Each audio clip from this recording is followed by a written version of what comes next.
A soul's worth is not measured by the love it is denied, but by the love it is capable of giving, even when none is returned. It is a quiet, resilient fire that burns in the hollowed out spaces of rejection, a warmth meant for oneself when the world offers only cold. Ilara understood this truth in the marrow of her bones, a lesson etched into her by the silence of her pack and the chilling finality in her mate's eyes. Hope was a fragile thing, a wildflower blooming in the cracks of a granite cliff, and hers had just been torn out by the root and thrown into the chasm of public disgrace.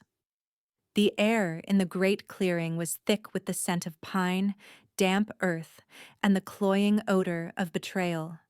It clung to the back of her throat, a taste of ash and sorrow. The entire Blackwood pack was gathered, their faces a shifting mosaic of pity, contempt, and cruel satisfaction under the bruised twilight sky. They stood in a suffocating semicircle, their collective judgment of physical weight pressing down on her shoulders.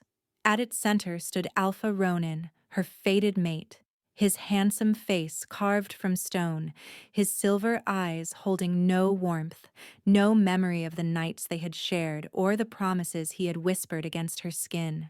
He was the sun around which their world turned, and he had just cast her into the unending darkness.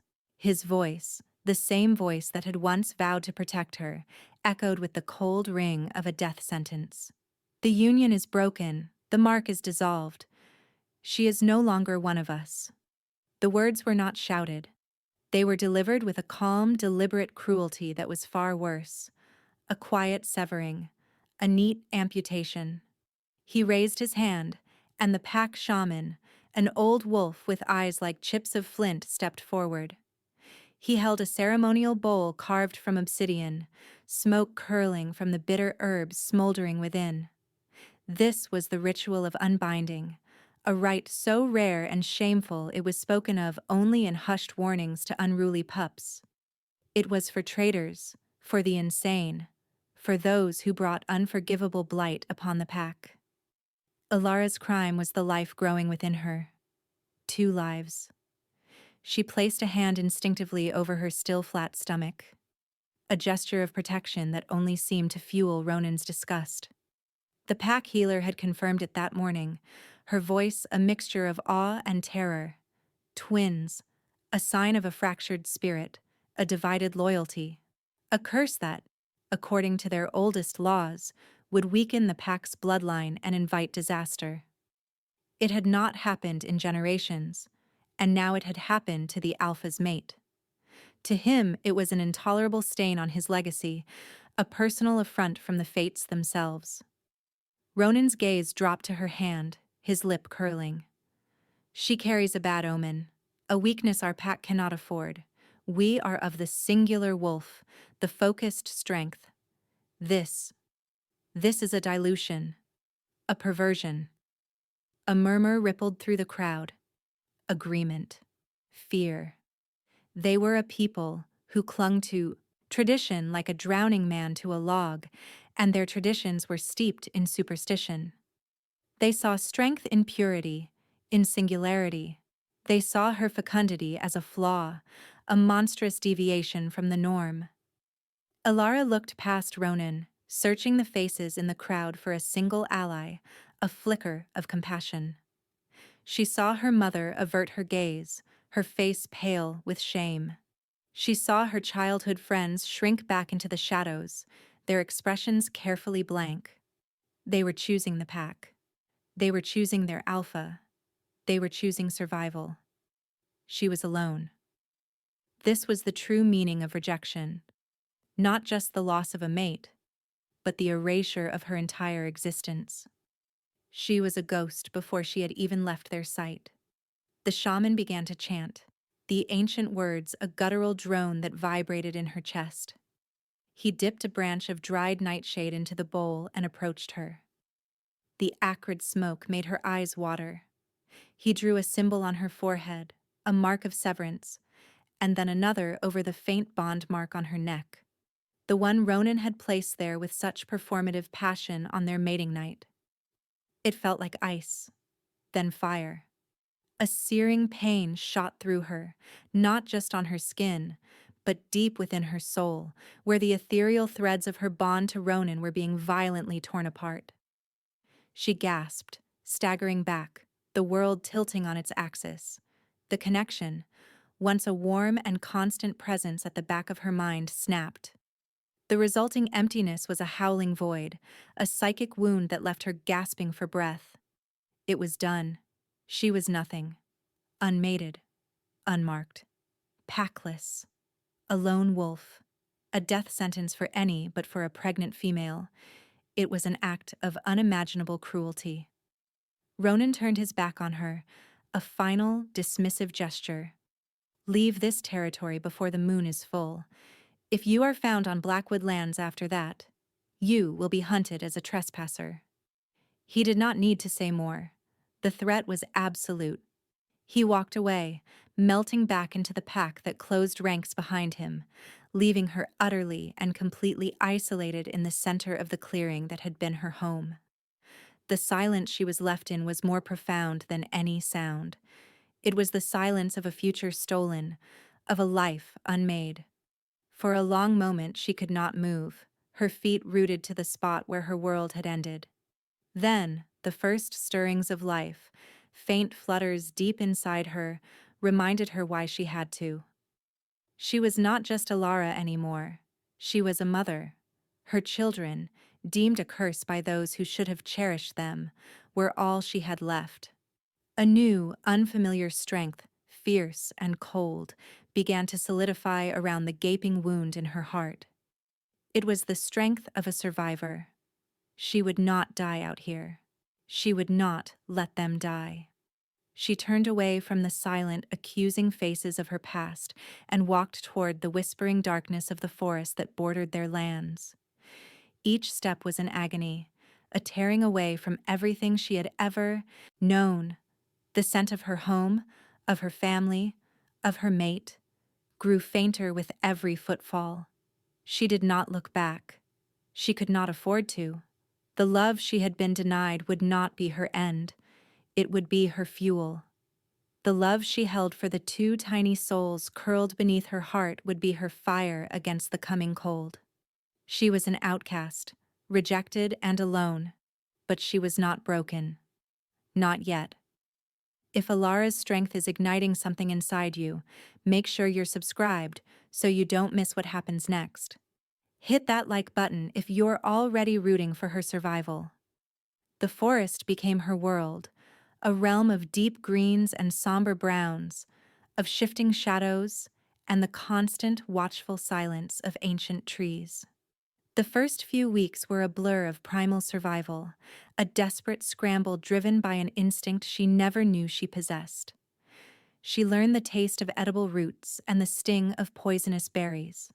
She learned to read the clouds for rain and to find shelter in the hollows of fallen logs. Her wolf, grieving and wounded by the broken bond, was a sullen presence within her, but it still guided her paws, still sharpened her senses to the snap of a twig or the distant scent of a predator. She was a hunter who could not hunt, her growing belly making her slow and clumsy. She subsisted on grubs, on the sparse leftovers from a mountain cat's kill, on anything that would keep her and her pups alive. Hunger was a constant gnawing companion. Fear was her shadow. Loneliness was the air she breathed. She traveled west, away from the familiar territory of the Blackwood pack, pushing her body to its limits. She had to find a place to weather the coming birth, a safe den where she could protect her vulnerable young. The journey was a pilgrimage of pain. Her ankles swelled, her back ached, and the phantom pain of the severed bond still flared in her soul like a hot coal, especially at night, when the moon, the goddess of their kind, shone down with what felt like pitying indifference. One day, as the sun bled across the horizon in streaks of orange and purple, she came to a wide, fast-flowing river. Its roar was a challenge. She knew, with the certainty of a migrating bird, that she had to cross it. On the other side lay the whispering peaks, a range of mountains so vast and untamed that no pack dared claim them fully. It was rumored to be the territory of wraiths and forgotten beasts, a place of exile. It was perfect. Gathering what little strength she had left, she waded into the churning, icy water. The current was a brutal physical force, pulling at her, trying to drag her under. The rocks on the riverbed were slick with moss, and her footing was treacherous. She was halfway across, the water surging around her swollen waist, when her foot slipped. She went under, the shock of the cold stealing her breath. Panic, cold and sharp, seized her. She fought her way back to the surface, sputtering, her limbs heavy and unresponsive. The current had her now, sweeping her downstream, her head bobbing in and out of the water. Not like this, she thought, her mind a frantic prayer to any god that might be listening. Please, not my pups. Her vision began to tunnel, the roar of the river fading to a dull hum. Just as the last of her strength gave out, as her lungs screamed for air she could not find, a dark shape surged from the opposite bank. It moved with impossible speed, a blur of shadow and power that sliced through the water as if it were nothing. Strong arms, impossibly strong, wrapped around her torso, lifting her from the river's deadly embrace. Her head lolled back against a chest as hard and unyielding as granite. The last thing she saw before darkness claimed her completely were eyes, not silver, like Ronin's, but the color of molten gold, burning with an intensity that seemed to see straight into the tattered remnants of her soul. She woke to the crackle of a fire and the scent of roasting meat. The warmth was the first thing she registered, a deep, penetrating heat that soaked into her chilled bones. She was lying on a bed of soft furs, wrapped in a thick, heavy pelt that smelled of pine, ozone, and something else. Something uniquely masculine and wild. She was in a cave, but it was unlike any den she had ever seen. The walls were smooth, carved by time or tools, and the ceiling was high, disappearing into shadow. The fire in the center of the chamber cast dancing light, revealing stacks of dried herbs, neatly piled firewood, and tools she did not recognize. It was a home, a man's home. She sat up slowly, her body screaming in protest. A wave of dizziness washed over her, and she squeezed her eyes shut. When she opened them again, he was there. He sat on a stone ledge across the fire, watching her. He was the man from the river, the source of the wild scent that clung to the furs. He was massive, larger than any wolf shifter she had ever seen, with shoulders as broad as a doorway, and a presence that seemed to suck the air from the cave. His dark hair was long, tied back from a face that was all harsh angles and stark planes, a face that was brutally, breathtakingly beautiful. But it was his eyes that held her captive. Molten gold. They watched her with a calm, unnerving stillness, revealing nothing of his thoughts. He was not of her pack, not of any pack she knew.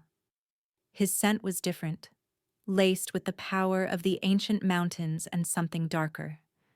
Something that made the wolf within her stir with a mixture of fear and profound curiosity. He held a sharpened stick with a piece of sizzling rabbit over the flames. Without a word, he pulled it from the fire, tested the heat, and then extended it to her. It was a simple offering, but in her world of starvation and struggle, it was a feast. Her stomach cramped with a painful hunger, but caution warred with her need. "Who are you?" she asked, her voice a raw, unused croak. He did not answer immediately. He just continued to hold the offering, his golden gaze unwavering. His silence was not threatening, but it was absolute.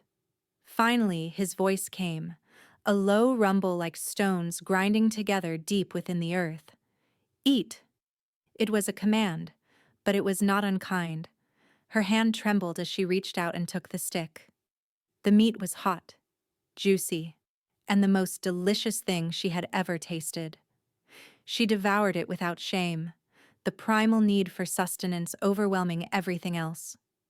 He watched her eat, his expression unreadable. When she was finished, he handed her a wooden cup filled with clean, cool water. She drank deeply, the water soothing her raw throat. Only when her immediate, desperate needs were met did the reality of her situation crash back down on her. She was in the den of a strange male, a powerful one, in a land no one dared to enter. She was vulnerable, pregnant, and utterly at his mercy. She clutched the fur blanket tighter around herself, pulling her knees to her chest in a protective posture. What does he want? The question screamed in her mind. He seemed to sense her fear. He rose to his feet in one fluid, silent motion. For such a large man, he moved with a preternatural grace, like a shadow-given form. He walked to the mouth of the cave and stood looking out at the darkening landscape, his broad back to her, deliberately giving her space. "You are safe here," he said, his voice still a low rumble, but this time it carried a note of reassurance that settled some of the frantic fluttering in her chest. "No one will harm you. Or you're young." He knew. Of course he knew. He was a shifter. He would have scented her pregnancy immediately. But the way he said it, "You're young." Not the curse. Not the omen. He spoke of them as if they were a fact, a reality to be protected. For the first time in months, a tiny, fragile sliver of something other than terror lodged itself in her heart. He did not look at her with disgust. He had saved her. He had fed her.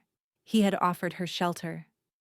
She did not know who he was, or what he was, but in that moment, he was not an enemy. He was a guardian, a silent, powerful protector who had appeared from the rushing water like a myth made real. And as she watched his silhouette framed against the last light of day, Alara felt the faintest whisper of a forgotten sensation, a flicker of hope. Days bled into a quiet routine, a rhythm set by the rising and setting of the sun. The silent man, whom she learned was named Kalen, continued to care for her with a detached, almost reverent efficiency. He never asked about her past, about the missing bond mark on her neck, or the story that had led a lone pregnant female to his riverbank. He simply provided. Each morning she would wake to find fresh food waiting for her, a fat trout, a handful of sweet berries, or a bird he had hunted.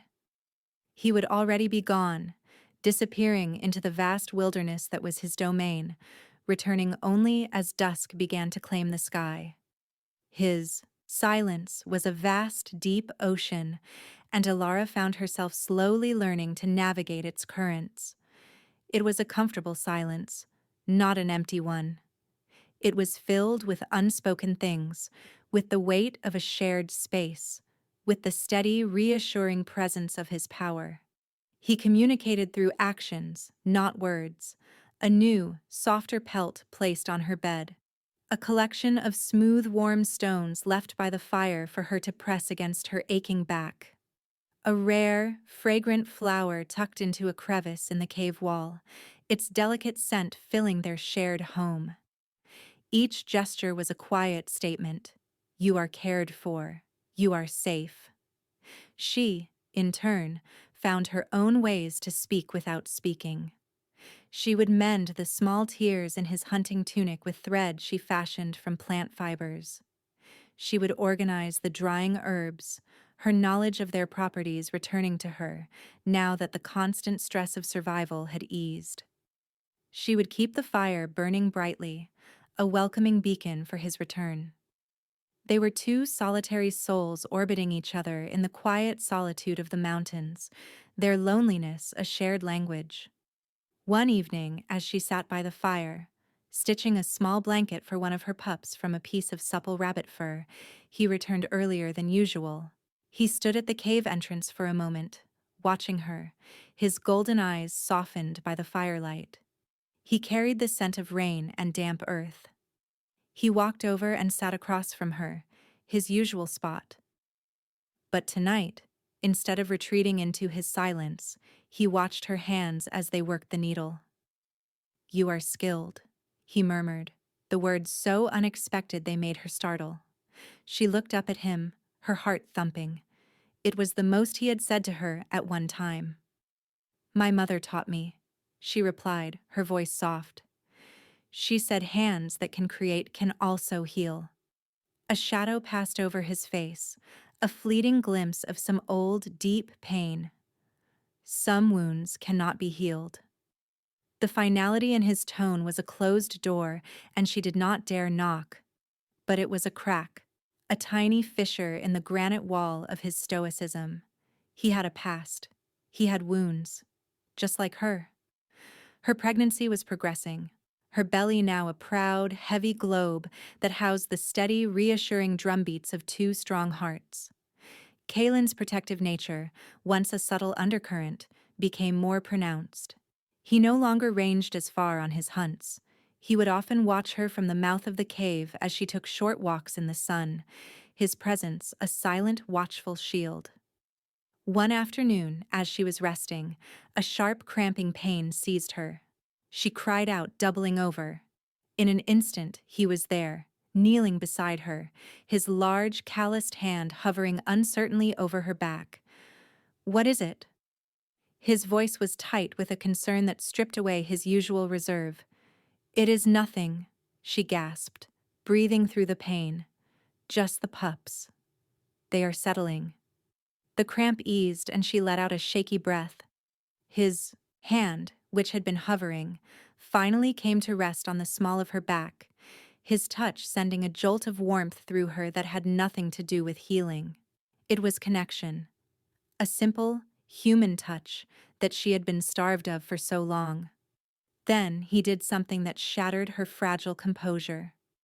He slowly slid his hand around to her belly, his palm spreading wide over the taut skin. His touch was feather-light, full of a reverence she had never known. She froze, her breath catching in her throat. Under his hand, one of the pups gave a strong, definitive kick. Kaylin's eyes widened, the golden depths filled with a raw, unguarded wonder.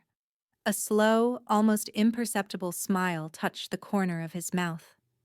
It transformed his harsh face, making him look younger, less burdened. "They are strong," he whispered, his gaze locked on her belly. He sees them.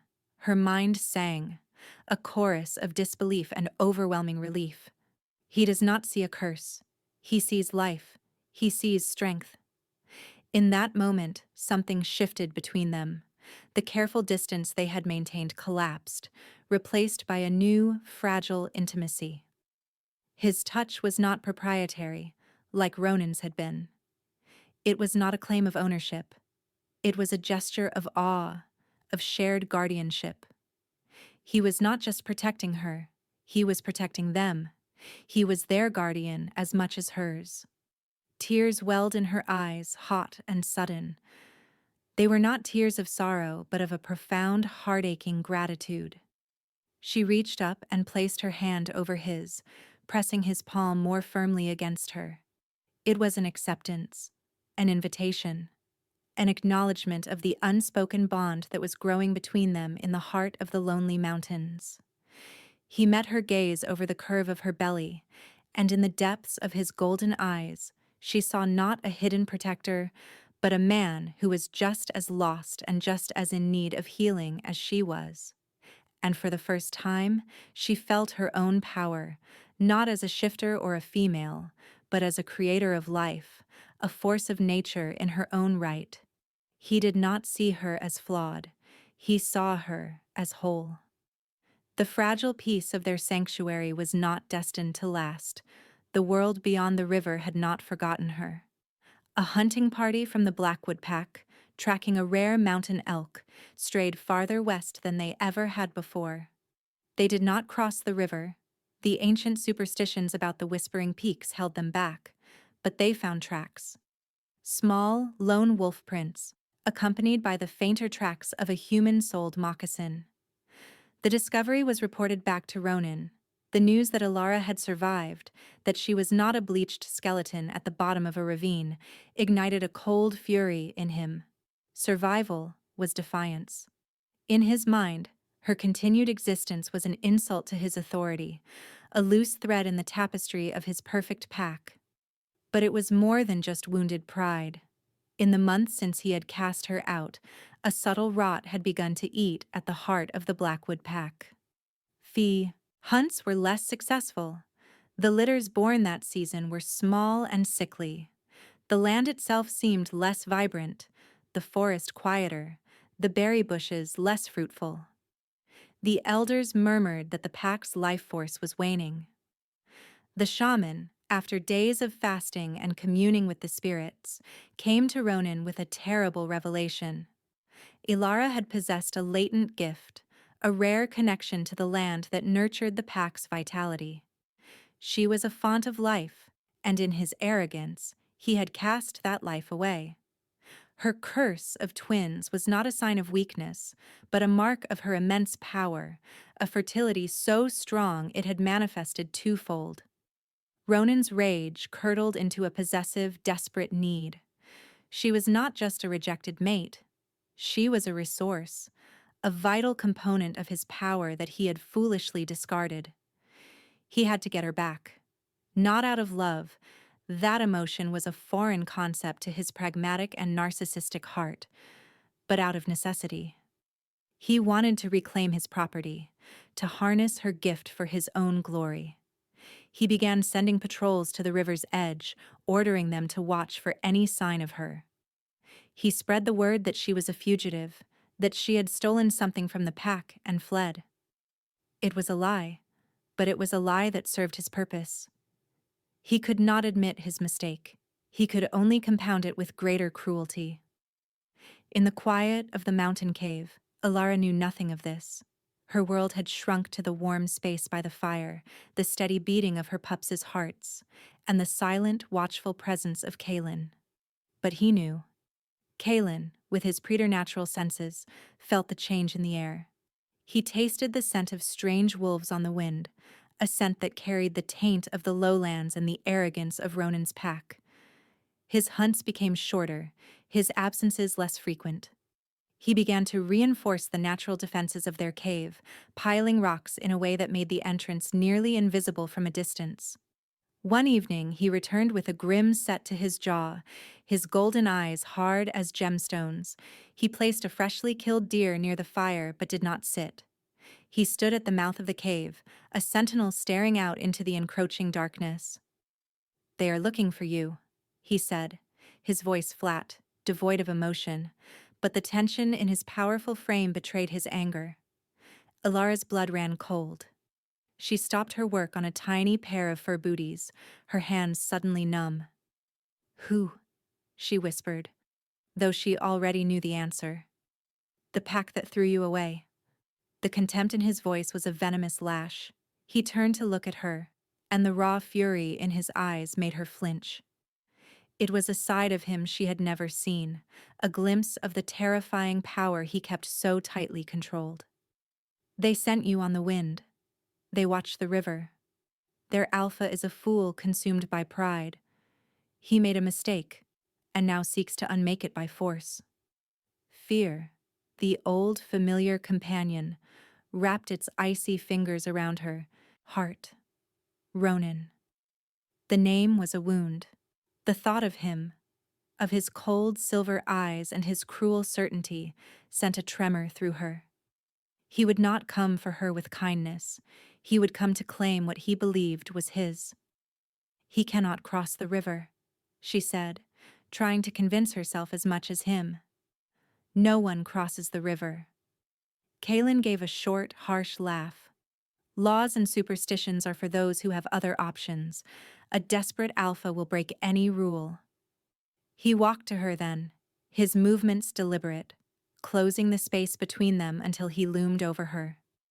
He crouched down, bringing his face level with hers, his golden eyes bored into hers, demanding, searching. "You are not his to claim," he stated, the words a low, guttural vow. "He cast you out. He has no rights. His proximity was overwhelming. His scent, his power, his absolute certainty. It was a shield against the fear that threatened to consume her. "What are you, Kaelin?" she breathed, the question that had hovered unspoken between them for so long. He was more than just a shifter. His strength was too great, his senses too sharp, his silence too ancient.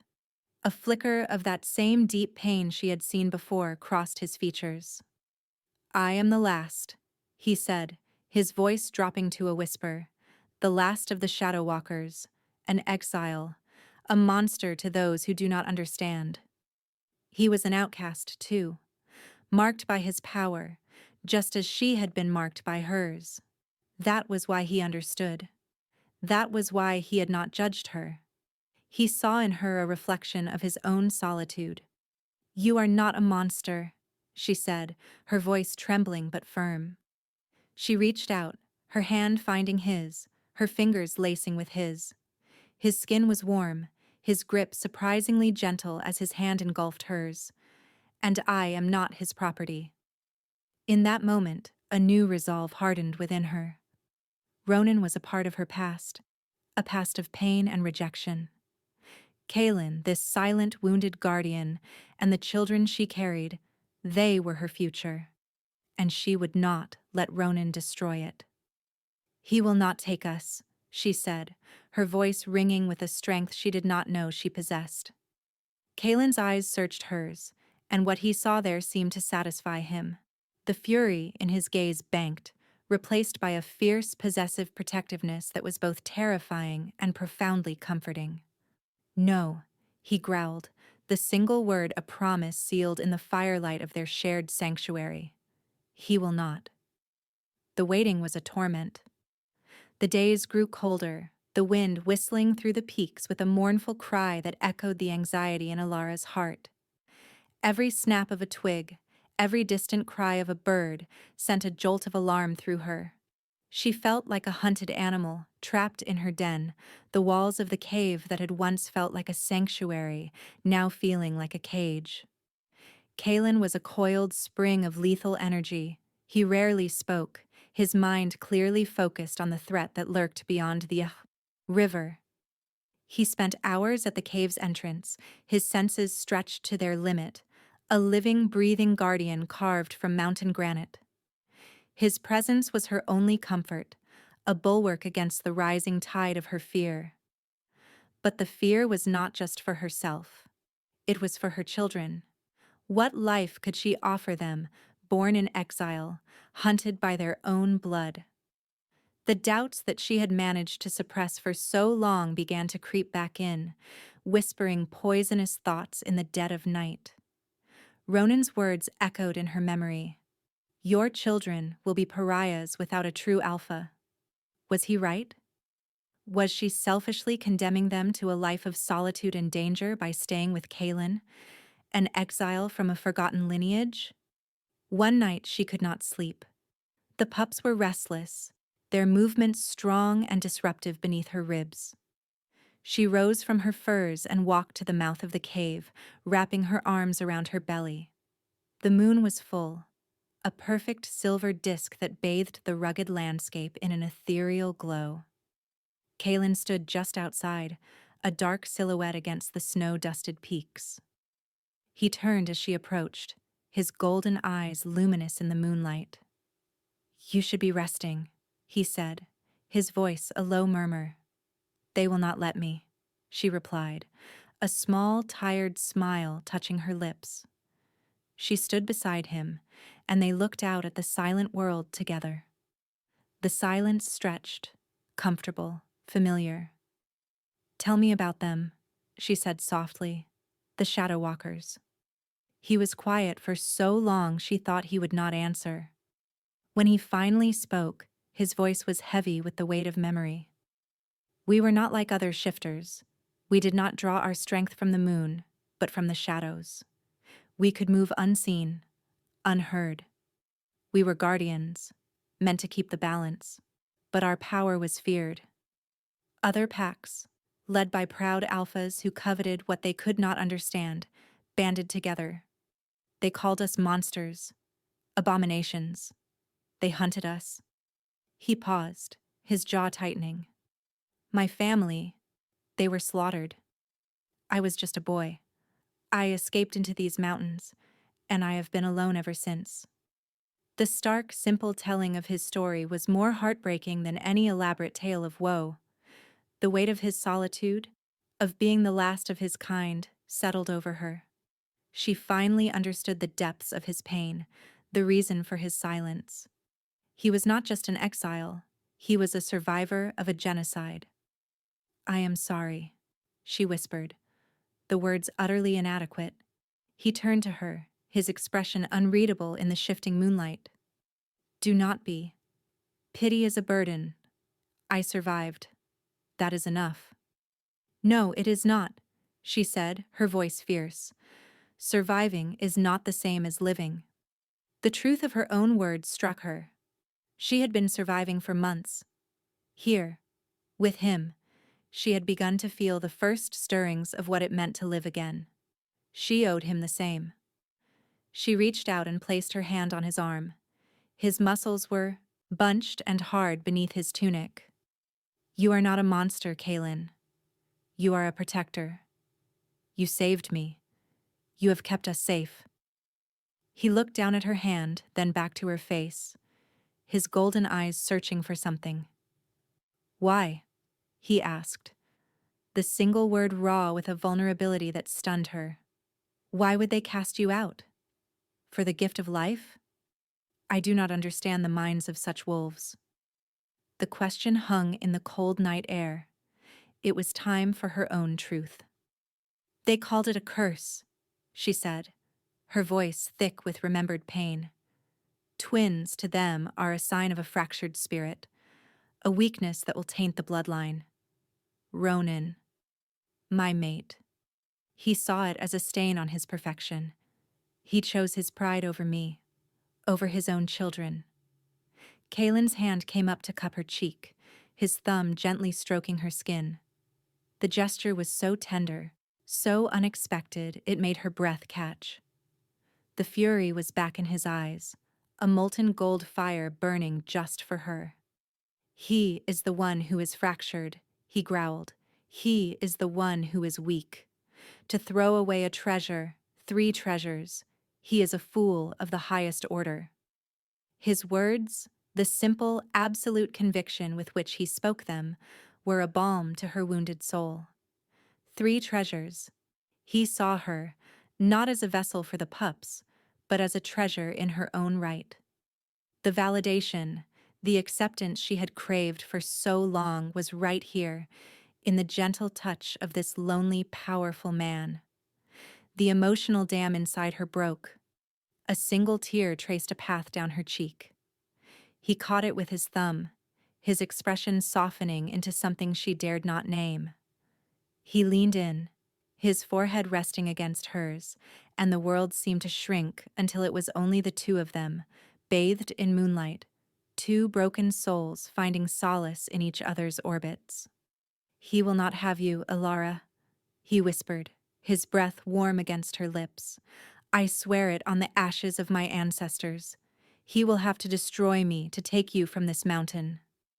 And in that moment, her choice was made, not out of fear or necessity, but out of a powerful, burgeoning certainty.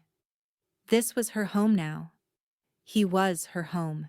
She would not run. She would stand with him, her protector, her guardian, the only one who had ever truly seen her. She would face her past, not as a victim, but as the mother of 2 strong pups and the mate of the last Shadow Walker. If their connection is pulling at your heart, don't forget to subscribe. Your support keeps these stories coming, and trust me, you won't want to miss the twists ahead. Ronan did not wait for an invitation. He came with the dawn, leading a hand-picked war party of his 10 strongest and most loyal wolves. They crossed the river under the cover of the morning mist, their arrogance a palpable stench on the wind, confident that they would overwhelm the lone female and whatever stray male had taken her in. They were wrong. Kaylin was waiting for them. He had felt their approach, hours, before, a discordant thrum against the steady rhythm of his mountain. He had woken Alara gently, his voice a low, calm rumble in the pre-dawn gloom. They are here. Stay inside, bar the entrance. Do not come out, no matter what you hear. Her heart had hammered against her ribs, but she saw the unshakable resolve in his eyes and nodded, her fear eclipsed by her trust in him. He had placed a brief, hard kiss on her forehead, a silent promise, and then he was gone, melting into the shadows outside the cave. Now, huddled in the darkness, Alara listened. She had rolled a large boulder to partially block the entrance, leaving only a small crack to see through. She could hear the snarling, the aggressive posturing of Ronan's warriors as they spread out, searching for her. Then she saw him. Ronan stepped into the clearing before the cave, his form powerful and imposing in his wolf state. He sniffed the air, his silver eyes cold and calculating. "Ilara!" he called, his voice magically amplified to echo through the trees. "Come out! This foolishness is over. Your pack needs you. Your alpha commands you." The arrogance of his words, the assumption that she would simply obey, sent a hot spike of anger through her. She was not his to command. Not anymore. A shadow detached itself from the base of a massive pine tree. Kalen materialized as if from thin air, standing between Ronan and the cave. He remained in his human form, a deliberate show of dominance. He was taller, broader, radiating a raw, ancient power that made Ronan's alpha aura seem like a child's tantrum. Ronan and his wolves startled, their growls catching in their throats. They had not scented him, had not heard him. It was impossible. "She is not yours to command." Kalen's voice was unnervingly calm, a low growl that carried more menace than any shout. Ronan's hackles rose, his lips pulling back from his teeth in a snarl. "Who are you to stand in my way, stray? This is a pack matter. She is my mate." "She is unmated," Kalen corrected, his golden eyes narrowing. "You saw to that yourself. You cast her out. You declared her nothing. Now she is something. She is mine, and you will not touch her." The possessive, absolute declaration sent a thrill of terrified joy through Alara. Mine. He had claimed her, openly, before the man who had thrown her away. Ronan let out a roar of fury and lunged. The rest of his pack followed suit, a wave of fur and claws and teeth surging toward the lone figure. What happened next was a blur of violence and impossible grace. Kalen did not shift. He moved. He flowed like smoke, like a living shadow. He sidestepped the first wolf's charge, his hand striking the side of its neck with a sickening crunch. The wolf went down, whimpering. He used another's momentum against it, throwing it into a third. He was a whirlwind of controlled, brutal force, his movements too fast for the eye to properly follow. He was not just fighting them. He was dismantling them. Ilara watched in horrified awe. This was the power of a Shadow Walker. It was terrifying and beautiful, a deadly dance of impossible speed and strength. He was untouchable. Ronan, seeing his elite warriors being dispatched with contemptuous ease, finally charged himself, his massive alpha form a battering ram of pure muscle.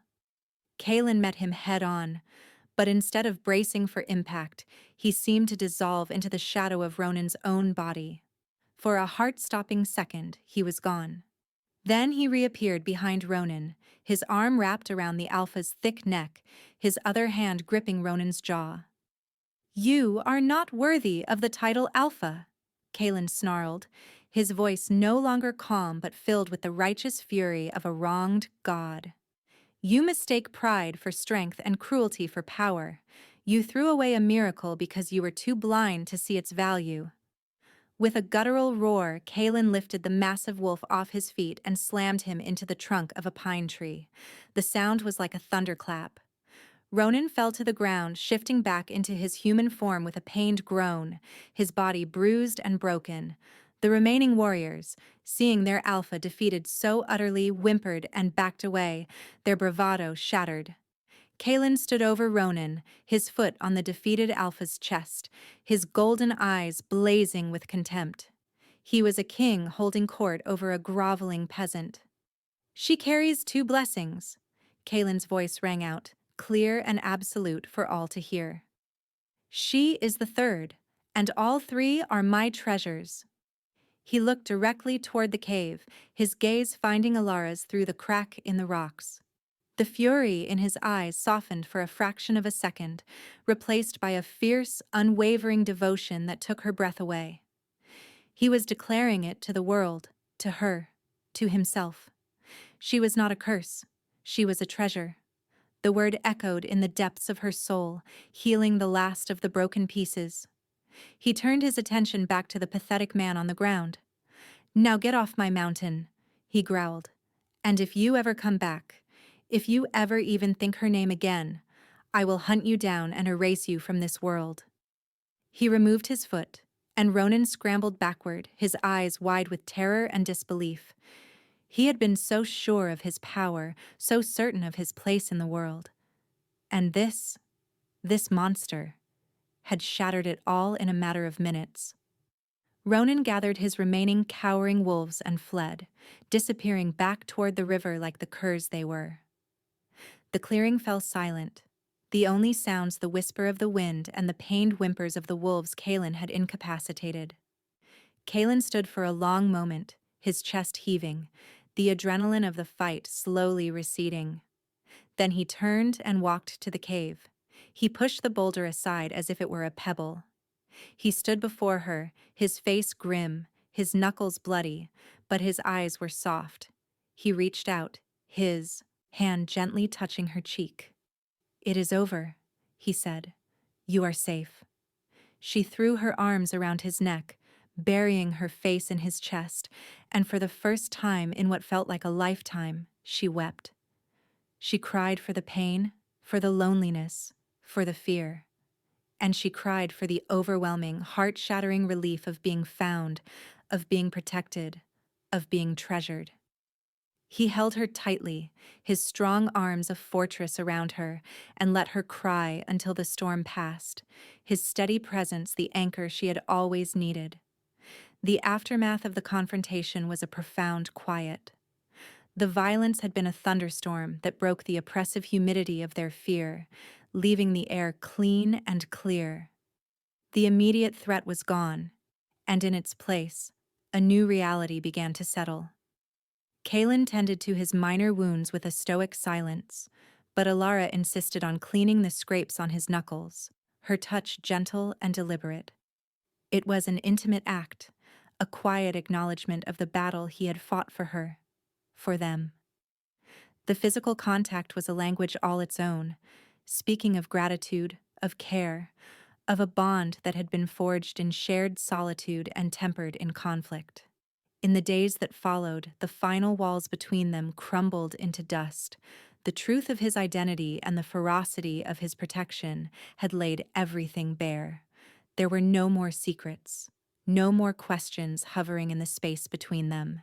He was Kalen, the last Shadow Walker, her guardian. And she was Alara, a woman on the cusp of motherhood, a treasure he had claimed as his own. Their conversations, once rare and stilted, now flowed with a gentle ease. He told her more about his people, their traditions, their connection to the shadows not as a place of evil, but as a place of quiet, of rest, of hidden potential. He spoke of his childhood, of the family he had lost, his voice laced with a sorrow so old it had become a part of him. She, in turn, told him about her life in the Blackwood Pack, of the suffocating weight of their traditions, of the loneliness she had felt even before Ronan's rejection. She spoke of her dreams, simple dreams of a family, of a safe place to watch her children grow. They were two sides of the same coin, cast out for being different, for possessing a power that others feared. In sharing their wounds, they began to heal each other. One evening, as a blizzard raged outside, blanketing the world in a thick shroud of white, the first true pains of labor began. They were deep, powerful contractions that stole her breath and radiated through her entire body. Kaylin was instantly by her side, his usual calm replaced by a focused, anxious energy. He had prepared for this, gathering clean moss, soft furs, and herbs to ease the pain.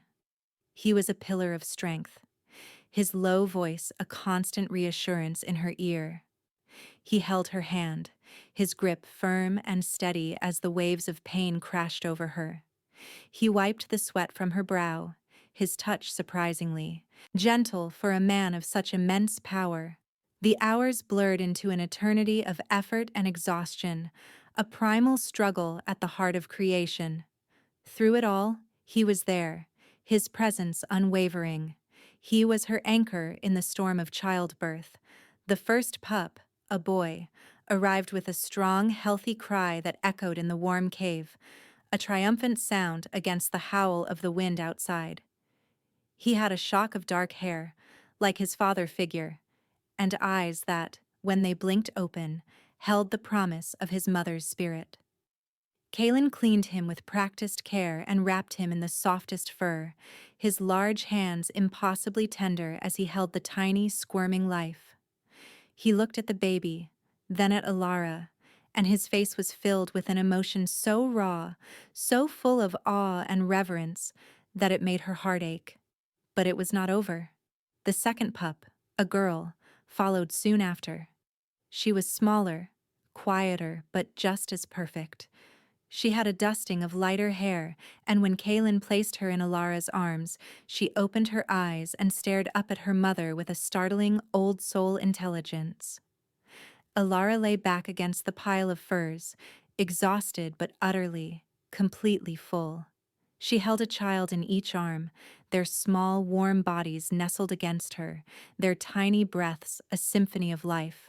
Her curse, her weakness, her treasures.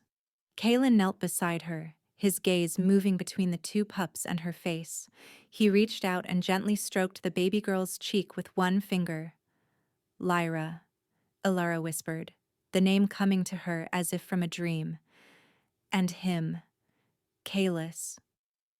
Lyra and Kalis, Kaylin repeated, his voice thick with emotion. He looked at Alara, his golden eyes shining with unshed tears. You did it. You brought them into the world. We did it, she corrected softly, her gaze holding his. He had not just been a bystander. He had been her partner, her strength. He had been their father in every way that mattered. He leaned down and pressed a kiss to her forehead, a long, lingering press of his lips that was more than a gesture of comfort. It was a seal, a vow. It was a promise of a future, a family, a life built together in the heart of the mountain. Outside, the blizzard continued to rage, but inside the cave, a new world had been born. A world of warmth, of safety, of a love so profound it had conquered exile, rejection, and fear. It was a world built for three treasures and the guardian who would give his life to protect them. The transformation was complete. She was no longer Alara the outcast. She was Alara, mother of Lyra and Kalus, and she was the beloved of the last Shadow Walker. She was home. Spring returned to the Whispering Peaks, breathing life back into the winter's stark landscape. Patches of snow melted away to reveal the first tender green shoots of grass, and the river, once choked with ice, now flowed freely, its song a cheerful murmur that replaced the mournful howl of the wind. Life in the cave had settled into a new, joyful rhythm, dictated by the needs of two growing pups. Lyra and Kalis were thriving, growing strong and curious under the watchful eyes of their parents. Kalis was a bold and adventurous spirit, already crawling with a determined speed toward anything that caught his eye. Lyra was quieter, more observant, her intelligent gaze seeming to take in everything, her small hands already showing a fascination with the textures of the furs and the smooth stones Kaylin brought her. Kalen, the silent, brooding guardian of the mountain, had transformed into a doting, utterly captivated father. The sight of the massive Shadow Walker lying on the floor of the cave, making soft growling noises to elicit a squeal of laughter from his son, or gently rocking his daughter to sleep against his broad chest, was a constant source of wonder and joy for Ilara. The harsh lines of his face had softened, the ancient sorrow in his eyes often replaced by a warm, gentle light. The love he had for the children was a fierce, palpable thing, an extension of the protective devotion he felt for her. He saw them not as another's blood, but as his own. They were the continuation of a life he thought had ended, the start of a new lineage, a new pack of two. Ilara, too, was transformed. The haunted, fearful woman who had stumbled into this territory was gone. In her place was a confident, radiant mother, her heart healed and overflowing. The love she felt for her children was a fierce, primal force, but it was the steady, unwavering love of her mate that had allowed her to truly flourish. Their bond was no longer unspoken. It was in every shared glance, every lingering touch, every quiet conversation in the evenings after the pups were asleep. They had forged a connection deeper than any ceremonial bite mark, a true mating of souls, born not of fate, but of choice, respect, and a shared understanding of what it meant to be broken and then made whole again. One warm afternoon, Kalen took them to a place he called the Sunken Meadow, a hidden valley high in the mountains where wildflowers grew in a riot of color. It was a secret, sacred place, warmed by geothermal springs that kept it lush and green almost year-round. He laid a thick blanket on the soft grass, and they watched as Kalis and Lyra experienced the outside world with wide-eyed wonder. Kalis immediately began a determined crawl toward a bright yellow butterfly, his chubby fists reaching. Lyra sat contentedly, her tiny fingers stroking the velvety petals of a deep purple mountain blossom. Ilara sat leaning against Kalen, his arm wrapped securely around her, his familiar scent of pine and ozone a constant comfort. "I never thought I would have this," he said quietly, his gaze on the children. "A family, a future. I thought my only purpose was to be the last, to fade into shadow and be forgotten." "The shadows are still a part of you," she replied, twisting to look up at him. "But they are not all. Of you. You were meant for the sun, too." He looked down at her, his golden eyes filled with a love so intense it stole her breath. "You are my son, Ilara." He leaned in and kissed her, a slow, deep kiss that was full of promises kept and futures yet to be written. It was a kiss of profound gratitude, of a love that had been a lifeline for them both. As they pulled apart, he reached into a leather pouch at his belt. He drew out a simple, beautiful necklace. It was a smooth, flat stone from the river, polished to a soft sheen and strung on a leather cord. Etched into the stone was a delicate carving, a wolf, curled protectively around two small pups. "I do not have a pack mark to give you," he said, his voice low and earnest.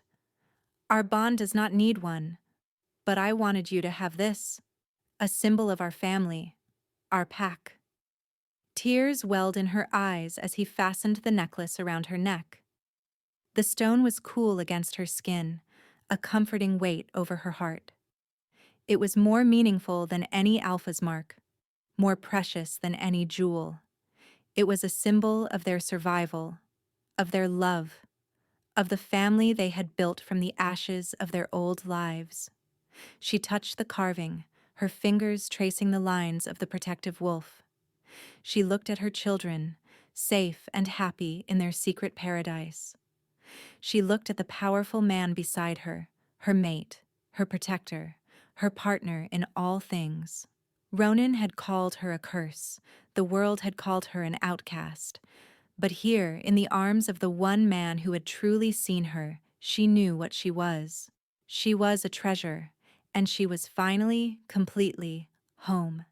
Years passed like the turning of the seasons on the mountain, each one leaving them stronger and more deeply rooted in the life they had built. The Whispering Peaks were no longer a place of exile, but a kingdom of their own making, a sanctuary where their small family was the only law. Lyra and Kalis grew from pups into children, their dual heritage a beautiful and powerful combination. They had their mother's gentle heart and her innate connection to the living world, but they also possessed their father's impossible grace and the ability to quiet their presence, to step into a shadow and seem to disappear. They were not taught the rigid, superstitious laws of the lowland packs, but the ancient wisdom of the mountain, to respect life, to understand balance, and to find strength not in conformity, but in their own unique gifts. Kalis grew into a strong, confident boy, his father's shadow in both looks and temperament. He was a natural protector, his senses already preternaturally sharp, his loyalty to his mother and sister absolute. Lyra, with her thoughtful eyes, was the quieter of the two, but she possessed a different kind of strength. The plants of the valley seemed to respond to her, to flourish under her touch. She could soothe a startled animal with a soft word, her spirit a calming presence in the wildness of their world. They were Kaelin and Alara's greatest joy, a constant source of laughter and wonder. The cave had been expanded, other chambers opened and made into rooms for the children, their home growing with their family. Alara had cultivated a garden of herbs and vegetables in the sunken meadow, her gift for nurturing life bringing forth an impossible bounty in the high mountain soil. Kaelin had taught his children how to track, how to read the stars, and how to move with the silence of their ancestors. He was not just their father, he was their teacher, passing on the legacy of the Shadow Walkers, ensuring it would not die with him. One summer evening, as the sky was painted in fiery strokes of sunset, the family sat on the ledge outside their cave, looking down at the world below. Kalis, now a boy of 10, was practicing with a small bow Kaelin had carved for him, his focus intense. Lyra was weaving a crown of wildflowers, her nimble fingers working with practiced ease. Alara leaned against Kaelin, her head resting on his shoulder, their hands intertwined. It was a scene of perfect, tranquil domesticity, a peace they had fought for and earned. "Do you ever miss it?" Kaelin asked softly, his voice a low rumble in her ear. "The world down there? The company of a pack?" She considered the question for a moment, looking out at the distant, hazy forests that had once been her home. She thought of the faces of her old pack, of Ronan, of the life she had been forced to leave behind. There was a faint echo of pain, a ghost of a scar, but it held no power over her anymore.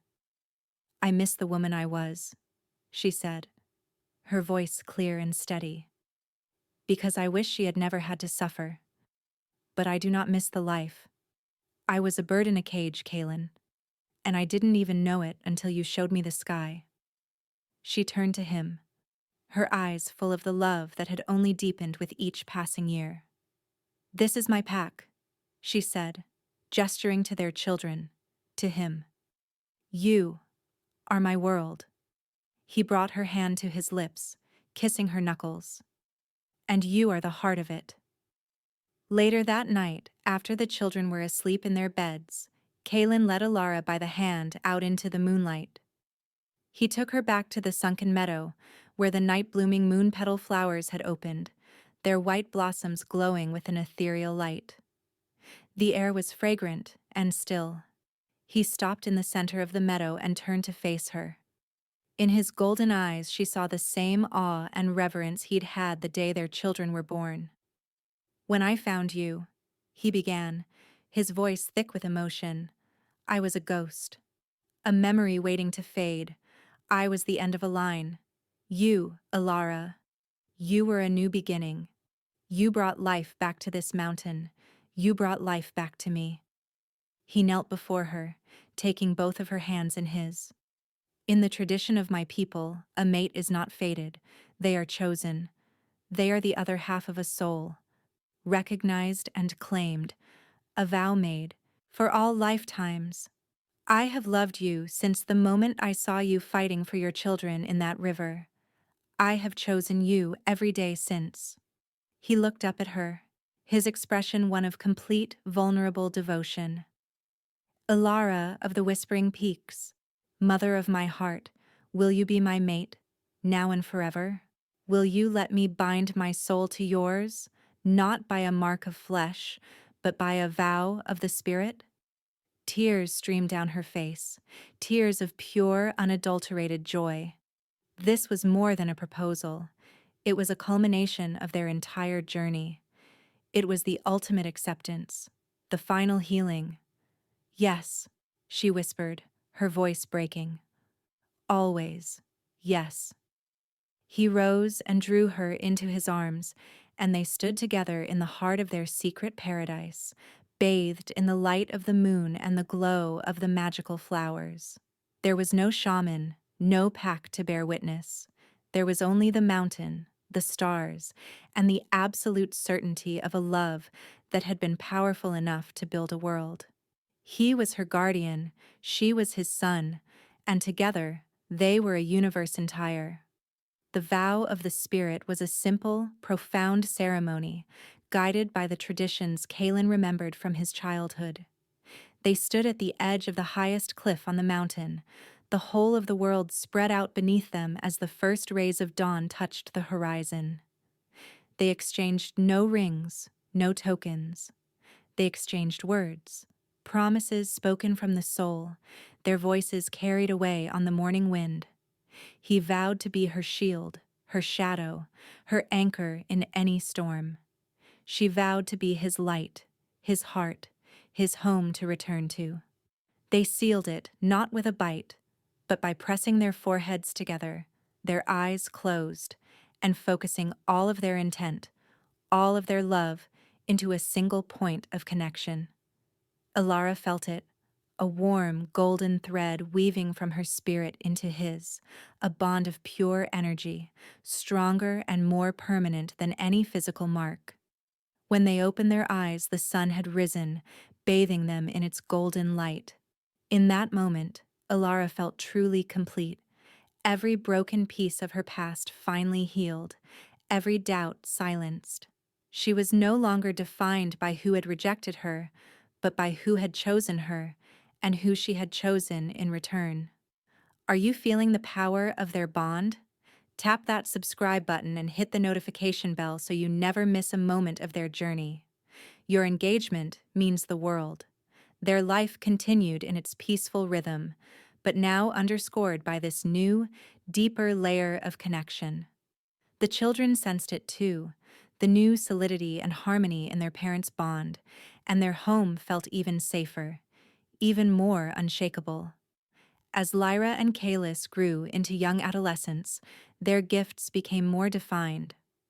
Kalis was his father's son, a powerful young shifter who could move with the silence and speed of a shadow walker, his wolf form large and dark and strong. Lyra, however, did not shift. Her power remained rooted in the earth, in the life force of the mountain.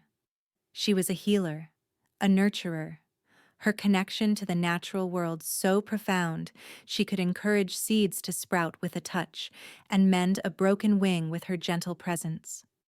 They were two halves of a whole, a perfect balance of their parents' legacies.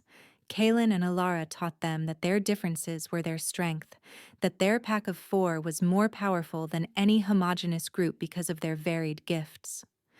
One day, a lone wolf, starved and injured, stumbled across their territory. He was young, an Omega cast out from his pack for being too weak. Kalis found him near the river, and instead of treating him as a threat, he brought him home. The young wolf, named Finn, was terrified, expecting death. Instead, he found kindness. Ilara tended to his wounds, Lyra soothed his frightened spirit, and Kalen offered him food and shelter, his golden eyes assessing, but not cruel. Finn stayed, He slowly healed, and as he did, he pledged his loyalty to the family that had saved him. He was the first. Over the next few years, others found their way to the Whispering Peaks. Outcasts, strays, those who did not fit into the rigid structures of the lowland packs, a she-wolf whose visions had caused her to be exiled as a madwoman, a shifter who could not fully control his change, a family fleeing a tyrannical alpha. Kaylin and Alara did not turn them away. They offered sanctuary, a place to heal, a chance to be valued for who they were, not condemned for what they were not. Their small family of 4 slowly, organically grew into a pack. The Pack of the Whispering Peaks. It was a pack unlike any other, built not on bloodlines or brute strength, but on mutual respect and the celebration of diversity. Kalen was their undisputed alpha, but he led not with dominance, but with quiet wisdom and unshakable strength. Ilara was their heart, the nurturing center of their community, her counsel sought by all. Lyra and Kylus were their future, the living embodiment of their pack's ideals.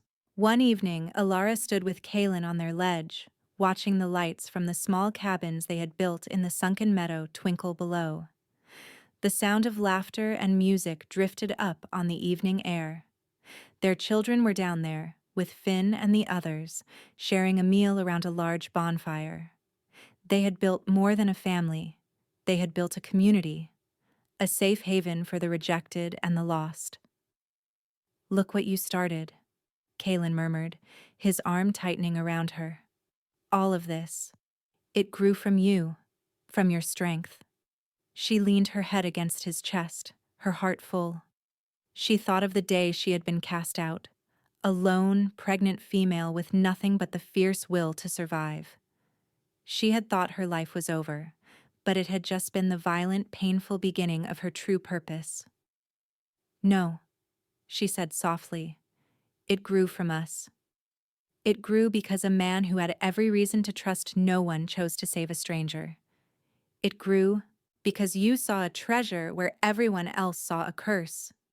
He tilted her chin up, his golden eyes glowing with a love that had never faded.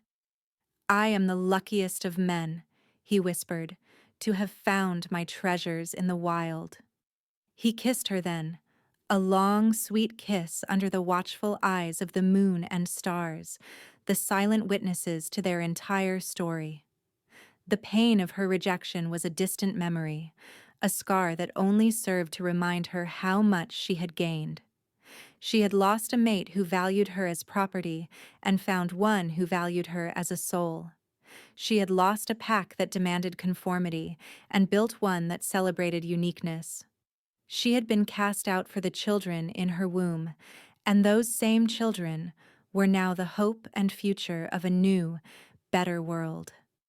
The philosophical truth she had learned in her darkest hour had proven true. A soul's worth was not measured by the love it was denied.